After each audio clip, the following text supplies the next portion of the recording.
বাংলাদেশের ৫৩ বছরে এমন ঐক্যমত তৈরি হয়নি বলছিলেন ভিপি নূর।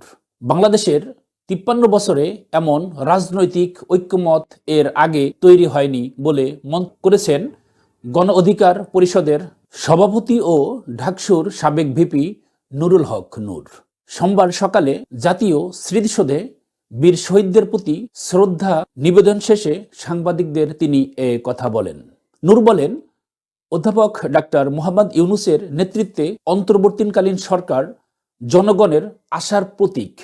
তবে ৪ মাসের মাথায় কিছুটা হোঁচট খেলেও জনগণ হতাশ হয়নি। এবারের বিজয় দিবস প্রসঙ্গে তিনি বলেন, দীর্ঘ ১.৫ দশকের কর্তৃত্ববাদী শাসনের অবসানের পর এ বিজয় দিবস উৎসবের সঙ্গে উদযাপন করছি। তিনি আরও বলেন, মুক্তিযুদ্ধের লক্ষ্যে এখনও পূরণ হয়নি। বৈষম্যহীন গণতান্ত্রিক রাষ্ট্র গঠন, নতুন প্রজন্মের ভূমিকা অত্যন্ত গুরুত্বপূর্ণ।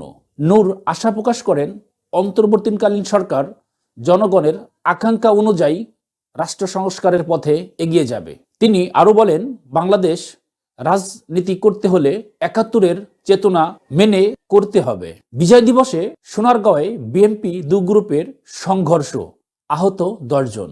বিজয় দিবসে নারায়ণগঞ্জের সোনারগাঁও উপজেলা শহীদ মিনারে বিএনপির ২ গ্রুপের মধ্যে সংঘর্ষ, ধাওয়া পাল্টা ধাওয়া ও ইটপাটকেল নিক্ষেপের ঘটনা ঘটেছে। এতে কেন্দ্রীয় স্বেচ্ছাসেবক যুবদলের যুগ্ম সাধারণ সম্পাদক সহ অন্তত ১০ জন আহত হয়েছেন। সোমবার সকাল 11:30টায় এই সংঘর্ষ হয়। আহতদের বিভিন্ন হাসপাতালে ভর্তি করা হয়েছে। সোনারগাঁও থানার ওসি মোহাম্মদ আব্দুল বারীর নেতৃত্বে পুলিশ ঘটনাস্থলে গিয়ে পরিস্থিতি নিয়ন্ত্রণে আনে। ২ গ্রুপের পুরনো রাজনৈতিক দ্বন্দ্ব থেকেই সংঘর্ষের সূত্রপাত বলে জানা গেছে। এই ঘটনায় থানায় মামলার প্রস্তুতি চলছে। স্বাধীনতা বিক্রি করা আওয়ামী লীগ ভারতে পালিয়েছে। জামায়াত আমির ডক্টর শফিকুর রহমান বলেছেন, স্বাধীনতা বিক্রি করা আওয়ামী লীগ এখন ভারতে পালিয়ে আছে। বাংলার মানুষ তাদের ষড়যন্ত্র রুখে দিতে প্রস্তুত। সোমবার রাজধানীর বিজয়নগরে বিজয় দিবস উপলক্ষে আয়োজিত সমাবেশে তিনি এ কথা বলেন। তিনি আরও বলেন, বাংলাদেশের স্বাধীনতা ১৯৭১ সালে অর্জিত হলেও শোষণ থেকে মুক্তি হয়েছে ২০২৪ সালে। এবার এই স্বাধীনতা কেউ হাইজ্যাক করতে পারবে না। শেখ পরিবারকে উদ্দেশ্য করে তিনি বলেন, একটি পরিবার স্বাধীনতার ক্রেডিট নিয়ে জাতিকে বিভক্ত করেছিল। এবার বাংলার মানুষ, বাংলার ১৮ কোটি মানুষ তা পাহারা দিবে। শফিকুর রহমান সরকারের প্রতি ভোটার তালিকা থেকে কাউকে বাদ না দেওয়ার আহ্বান জানান এবং নিরপেক্ষ নির্বাচনের দাবি করেন। দুর্নীতির দায়ে পার্লামেন্ট দেশ ছেড়েছে, এটি লজ্জাজনক। হাসানুদ্দিন সরকার। বিএনপির কেন্দ্রীয় নেতা ও সাবেক সংসদ সদস্য হাসানুদ্দিন সরকার বলেছেন, বিশ্বে এমন কোনো দেশ নেই যেখানে দুর্নীতির দায়ে গোটা পার্লামেন্ট দেশ ছেড়েছে। শেখ হাসিনা সাধারণ কর্মীদের রেখে সংসদ সদস্যদের নিয়ে পালিয়েছেন, যা দলের জন্য অত্যন্ত লজ্জাজনক। সোমবার দুপুরে গাজীপুরের চেরাগালী বিজয় দিবসের র্যালি শেষে এক সমাবেশে তিনি এসব কথা বলেন। তিনি আরও বলেন, বিজয় অর্জনের চেয়ে তা রক্ষা করা কঠিন। দেশের বিরুদ্ধে ষড়যন্ত্রকারীরা এখনো সক্রিয় রয়েছে। অনুষ্ঠানে গাজীপুর মহানগর বিএনপির নেতাকর্মী সহ বিভিন্ন পর্যায়ের নেতারা উপস্থিত ছিলেন। এদিকে আউসপাড়ায় বিজয় দিবস উপলক্ষে খেলাধুলার আয়োজন করা হয়। মালয়েশিয়ায় বাংলাদেশ হাই কমিশনে মহান বিজয় দিবস উদযাপন। মালয়েশিয়ার রাজধানী কুয়ালালামপুরের যথাযোগ্য মর্যাদায় মহান বিজয় দিবস উদযাপন করেছে বাংলাদেশ হাই কমিশন। সোমবার স্থানীয় সময় সকাল ৯টায় জাতীয় পতাকা উত্তোলনের মাধ্যমে অনুষ্ঠানের সূচনা করে দেশটিতে নিযুক্ত হাইকমিশনার শামীম আহসান। আলোচনা সভায় মহান মুক্তিযোদ্ধা ও ২০২৪ সালের জুলাই আগস্ট অভ্যুত্থানের শহীদদের স্মরণে মোনাজাত এবং ১ মিনিট নীরবতা পালন করা হয়। এছাড়া রাষ্ট্রপতি, প্রধান উপদেষ্টা ও পররাষ্ট্র উপদেষ্টার বাণী পাঠ এবং মুক্তিযোদ্ধা ও অভ্যুত্থান নিয়ে প্রামাণ্যচিত্র অধ্যায় পেরিয়ে প্রদর্শন করা হয়। হাইকমিশনার শামীম আহসান বলেন, মহান মুক্তিযোদ্ধা ও ২০২৪-এর অভ্যুত্থান আকাঙ্ক্ষা বাস্তবায়নে সবাইকে একযোগে কাজ করতে হবে। ডক্টর মোহাম্মদ ইউনূসের নেতৃত্বাধীন অন্তর্বর্তী সরকার সুশাসন নিশ্চিত করতে গুরুত্বপূর্ণ সংস্কার করছে। প্রবাসীদের বৈধ পথে রেমিটেন্স পাঠানোর আহ্বান জানিয়ে তিনি বলেন, এটি দেশের অর্থনৈতিক উন্নয়নে গুরুত্বপূর্ণ ভূমিকা রাখবে। অনুষ্ঠানে বাংলাদেশি কমিউনিটির নেতৃত্ববৃন্দ সহ হাই কমিশনের কর্মকর্তারা উপস্থিত ছিলেন। স্বাধীনতাকে আওয়ামী লীগ ব্যক্তিগত সম্পত্তিতে পরিণত করেছে সেলিম উদ্দিন। জামায়াত নেতা মোহাম্মদ সেলিম উদ্দিন অভিযোগ করেছেন, আওয়ামী লীগ মহান স্বাধীনতাকে হাইজ্যাক করে তা ব্যক্তিগত ও দলীয় সম্পত্তিতে পরিণত করেছে। সোমবার উত্তরায় জামায়াত আয়োজিত বিজয় দিবস র্যালি ও আলোচনা সভায় তিনি এসব কথা বলেন।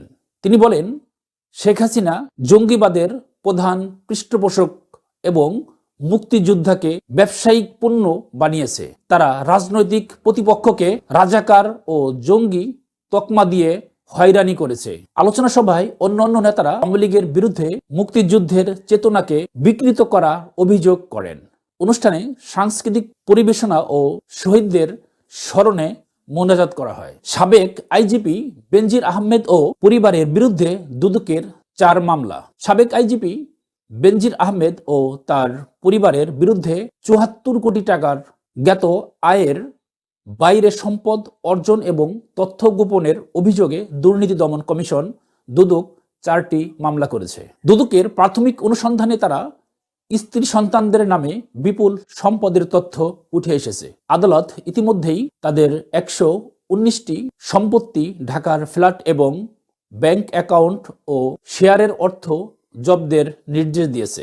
মামলায় বেনজিরের বিরুদ্ধে প্রায় 12 কোটি টাকার অবৈধ সম্পদ এবং তথ্য গোপনের অভিযোগে আনা হয়েছে। তার স্ত্রী জিসান মির্জার বিরুদ্ধে 48 কোটি টাকার জ্ঞাত আয়ের বাইরে সম্পদ অর্জনের অভিযোগ রয়েছে। এছাড়া 2 মেয়ের ফারহিন রিশতা ও তাহসিন রাইসার বিরুদ্ধে ও প্রায় 14 কোটি টাকার সম্পদ অর্জনের অভিযোগ আনা হয়েছে।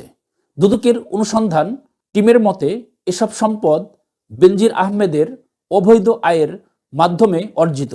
মামলাগুলো দুদকের ঢাকা সম্মিলিত জেলা কার্যালয়ে দায়ের করা হয়েছে। 16 ডিসেম্বর নিয়ে মোদির বিতর্কিত মন্তব্যে তীব্র প্রতিবাদ।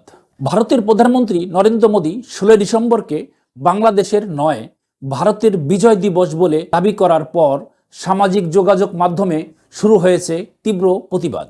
সোমবার নিজের ফেসবুক পোস্টে মোদী এমন মন্তব্য করেন, যা নিয়ে ক্ষোভ প্রকাশ করেছেন বাংলাদেশি নাগরিকরা। বৈষম্য বিরোধী ছাত্র আন্দোলনের সমন্বয়ক হাসনাত আবদুল্লাহ পর এবার প্রতিবাদ করেছেন অন্তর্বর্তী সরকারের আইন উপদেষ্টা আসিফ নজরুল।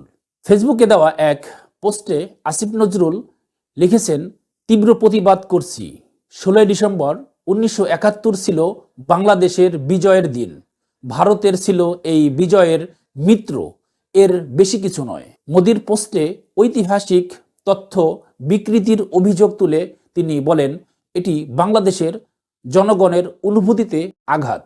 বিষয়টি নিয়ে প্রতিবাদের ঝড় অব্যাহত রয়েছে। সিরিয়া থেকে রাশিয়ায় $250 মিলিয়ন পাচার।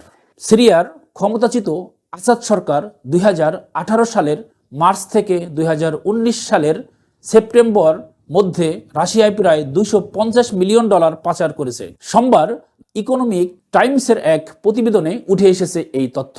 প্রতিবেদনে বলা হয়, পুরো অর্থ নগদ ডলার ও ইউরো নোটে সিরিয়ার কেন্দ্রীয় ব্যাংক থেকে রাশিয়ার মস্কোর ভনুকুভো বিমানবন্দরে পাঠানো হয়। পশ্চিমা নিষেধাজ্ঞায় অধীনে থাকা রাশিয়া বিভিন্ন ব্যাংকে এই অর্থ জমা রাখা হয়। বিশেষজ্ঞদের মতে পশ্চিমা নিষেধাজ্ঞা ও গৃহযুদ্ধ বিধ্বংস সিরিয়া রাশিয়ার উপর অর্থনৈতিকভাবে নির্ভরশীল হয়ে পড়ে। এ প্রসঙ্গে সাবেক মার্কিন কূটনৈতিক ডেভিড শেঙ্কার বলেন, আসাদ সরকার দীর্ঘদিন ধরেই বিদেশি অর্থ পাচারের মাধ্যমে নিরাপদ আশ্রয় তৈরি করে আসছে। এদিকে গবেষক ইয়াদ হামিদ জানিয়েছেন, রাশিয়া সিরিয়ার জন্য জরুরি তহবিল হিসাবে কাজ করেছে। এর মধ্যে দিয়ে আসাদ পরিবার সম্পদ বিদেশে বাড়ালেও দেশটির অর্থনৈতিক ক্রমেই ধ্বংসের মুখে পড়েছে। বিশেষজ্ঞদের দাবি, লেডি আসমা আল আসাদ সিরিয়ার অর্থনৈতিক মূল খ্যাতিগুলো নিয়ন্ত্রণ করতেন। যার মধ্যে মাদক পাচার ও জ্বালানি চোরাচালানের মতন অবৈধ কার্যক্রম ছিল। ভারতের রাজনৈতিক স্বার্থেই আশ্রয় দিয়েছিল আবুল খায়ের ভূঁইয়া। বিএনপির চেয়ারপারসনের উপদেষ্টা আবুল খায়ের ভূঁইয়া বলেছেন, 1971 সালে ভারতের রাজনৈতিক স্বার্থে বাংলাদেশকে আশ্রয় দেওয়া হয়েছিল। পাকিস্তানকে দুর্বল করাই ছিল তাদের উদ্দেশ্য। তবে তিনি মনে করেন ভারত তখন ভাবেনি বাংলাদেশ স্বাধীন ও সার্বভৌম হয়ে তাদের কথা মতো চলবে না। সোমবার লক্ষ্মীপুরের রায়পুর বিজয় দিবস উপলক্ষে আয়োজিত এক আলোচনায় তিনি এসব কথা বলেন। খায়ের ভূঁইয়া আরও বলেন, বাংলাদেশের জনগণের সঙ্গে সম্পর্ক না রেখে কোনো বিশেষ দল বা ব্যক্তির সঙ্গে সম্পর্ক রাখলে ভারতের সঙ্গে সম্পর্ক উন্নত হবে না। তিনি শেখ হাসিনার সরকারের পতন নিশ্চিত করতে আন্দোলন চালিয়ে যাওয়ার আহ্বান জানান এবং তত্ত্বাবধায়ক সরকারের অধীনে অবাধ নির্বাচনের মাধ্যমে ক্ষমতা হস্তান্তরের দাবি করেন। টঙ্গীর বিশ্ব ইজতেমা নিয়ে বিরোধ, সাতপন্থীর 15 জনের বিরুদ্ধে মামলা।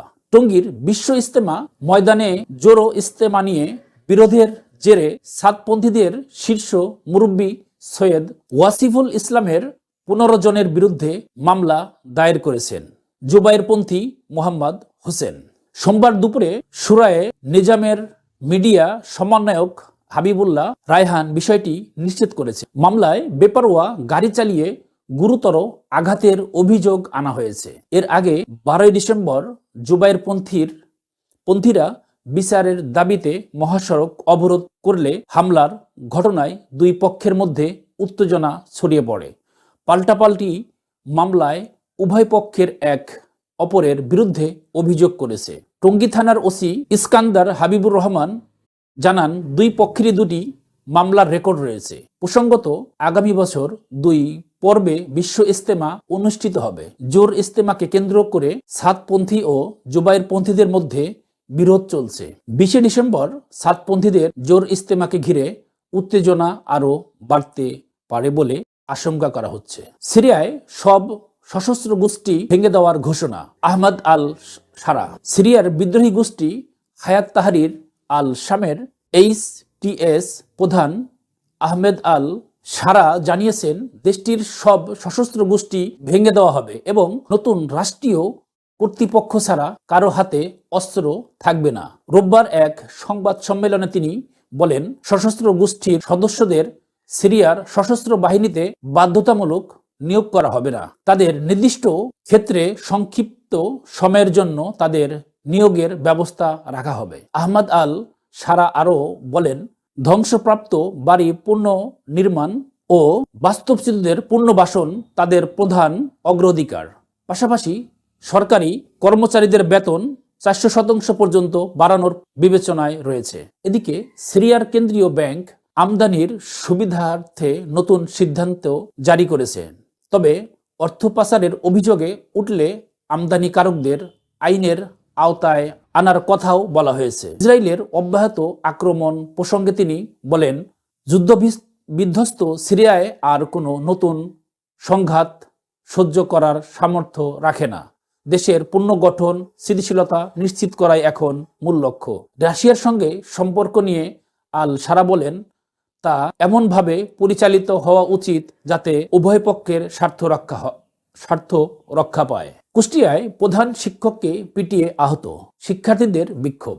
কুষ্টিয়ার ভেড়ামারায় মহান বিজয় দিবসে বিএনপির নেতাদের দাওয়াত না দেওয়াকে কেন্দ্র করে সন্ত্রাসীদের হাতে মারধরের শিকার হয়েছেন সাতবাড়িয়া উত্তর ভবানীপুর মাধ্যমিক বিদ্যালয়ের প্রধান শিক্ষক আবু তাহের।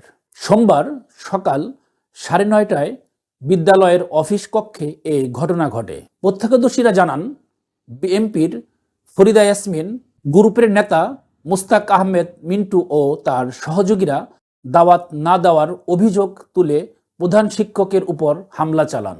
পরে ক্ষুব্ধ শিক্ষার্থীরা সড়ক অবরোধ করে বিক্ষোভ করে এবং সন্ত্রাসীদের দ্রুত গ্রেফতারের দাবি জানান।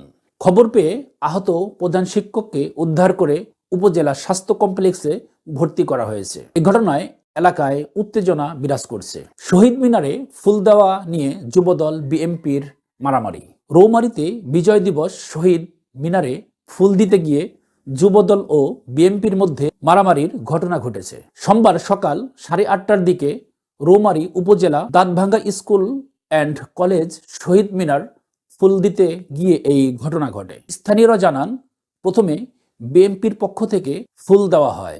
এরপর যুবদলের নেতাকর্মীরা ফুল দিতে গেলে ইউনিয়ন বিএনপির সভাপতি শফিয়ার রহমান বাধা দেন। কথা কাটাকাটির এক পর্যায়ে হাতাহাতি শুরু হলে ছিঁড়ে ফেলা হয় ফুলের তোড়া। পরে পরিস্থিতি নিয়ন্ত্রণে আসে তৃতীয় পক্ষের সহায়তায়। এ ঘটনায় স্থানীয় বিএনপি ও যুবদলের মধ্যে উত্তেজনা বিরাজ করছে। দলীয় ফোরামে এই বিষয়টি শিগগিরই সিদ্ধান্ত নেওয়া হবে বলে জানা গেছে।